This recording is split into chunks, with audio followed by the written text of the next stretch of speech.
welcome everyone. Today we're doing a craft for all you bird lovers out there. A very simple painting of a bird and a stylized flower. I get it right side up here. So we started off with a burlap covered canvas, which I glued the burlap on the canvas, but I want to give you a couple tips about working with burlap. It's very loosely woven and so it frays very easily. So what you want to do is cut it a little bigger than you actually need.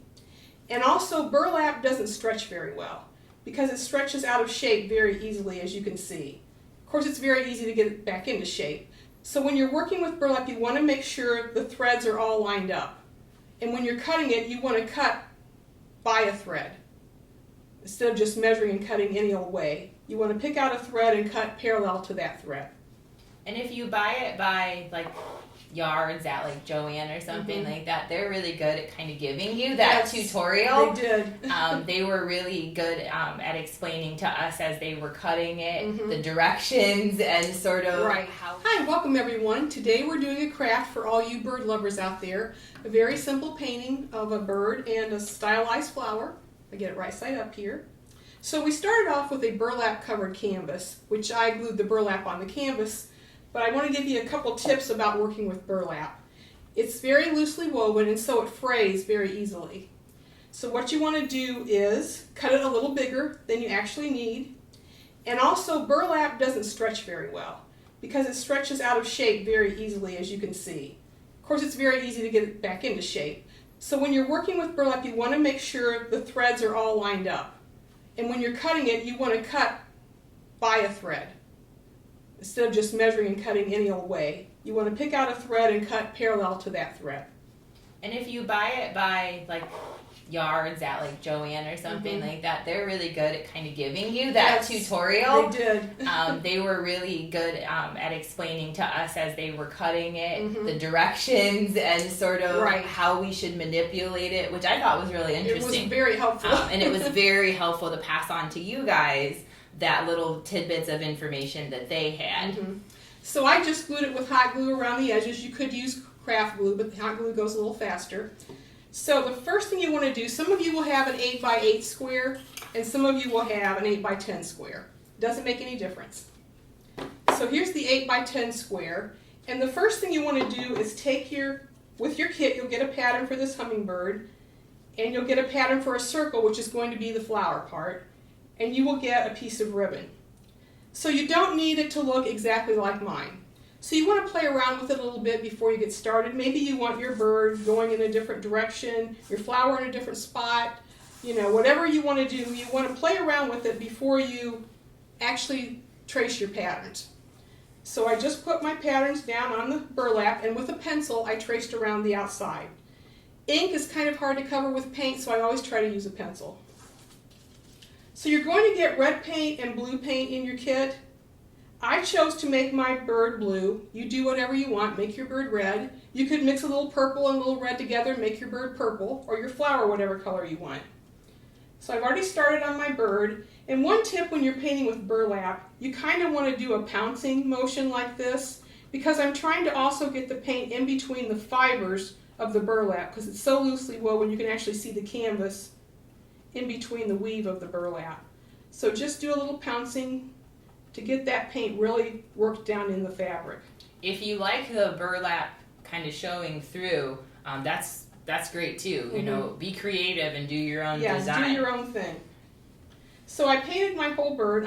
This is just a very simple painting here. You could make it as elaborate as you want, add more flowers, add whatever trim, whatever you want to do with it. Our other tool is a pencil. And I am using a pencil where the eraser has not been used. I want it nice and flat on the bottom of my eraser. And this is going to be our stamp. And you could use something else besides a pencil, end of a wooden spoon or something like that, or a different shape besides round. But I find that the rubber works best because it kind of paint clings to the rubber, just like if you were doing a stamping, cards or your scrapbook stamping or whatever, the rubber actually works better. So what I did was I made some of my little flowers, my little circles. I just dipped in the blue. Some I just dipped in the red. Some I dipped in the red, then dipped in the blue, or dipped in the blue and then dipped in the red. It gave me a little variety of colors in my flower. So I started out with I'm going to dip in blue, a little bit of red. I'm just dotting right on that line that I traced. And if you don't like how it looks the first time, dip it in again. And I just went all the way around the circle. It doesn't have to be anything exact, there's no measuring, but I'm following that pencil line. So I went all the way around the circle. Kind of looks like a hydrangea when you're done. done. And then once I had completed the outside circle, I started with the inside circle. And I didn't draw any lines, I just followed the pattern that I had been doing with the outside circle. And I kept going until I had several circles and filled up the whole space. Now if you would want to do some smaller circles up here or there, or even a line of dots down here, perfectly welcome, do your own thing. Of course, then you want this to completely dry before you actually glue your ribbon on. And I used hot glue for this, but you could use craft glue or anything else you want to use. And of course, you've already decided before this where you wanted to place your ribbon. And then you're done. Just let the whole thing dry and you're all set to go. When you're putting the burlap on, as you can see on Judy's, how nice her crisp her corners are here. She sort of fold those like a present.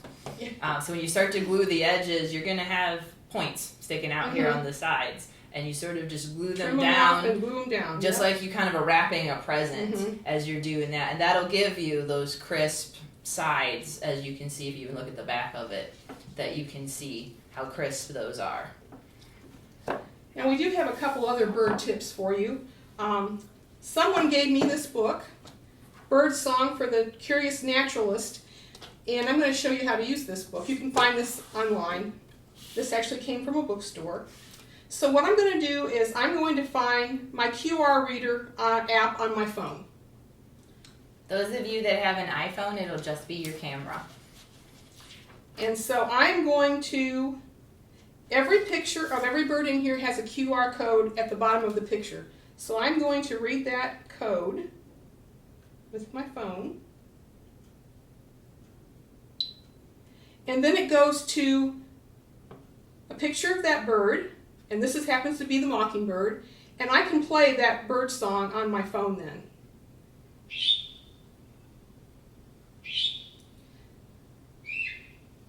The person that recorded all these songs in this book, in a 7-minute time span, recorded the mockingbird doing 23 different bird calls. So that's one of my favorites. And I think Jen's got some other apps for you.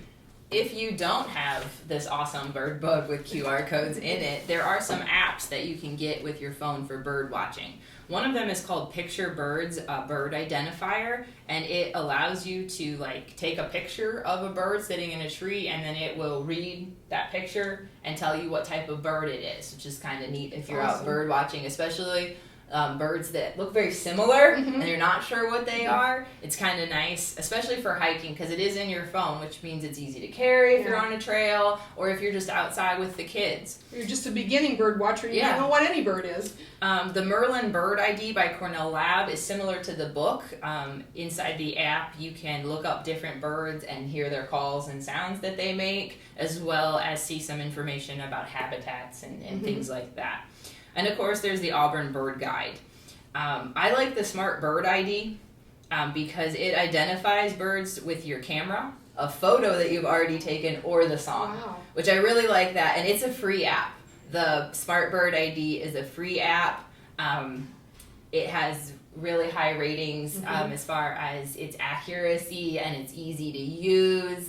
The kids at my house have been playing around with a few of these out just in the yard with cardinals and stuff like that, and they've been able to use them very easily themselves to see what a bird is, to look at a picture and things like that. I like the Smart Bird because it uses your camera, or if you've already taken a picture out on the trail or something and you get home and you're like, what was that bird? It'll also read it from a photograph, which I think is kind of nice because that app does all three things in one. And it does it very easily. It's a free app, which I'm always a fan of something that's free and easy to use. So we've talked about several bird apps that I think are really great to check out and look through. This week at the library, make sure that you're checking out our virtual programming as well as stopping by and saying hi to Miss Charlotte because she has some bird things this week. I think Miss Jo has some next week as well that have to do with bird feeders and bird watching. So make sure that you're checking out that guide and seeing what fun virtual and in-person things that we have going on this week for our bird watchers.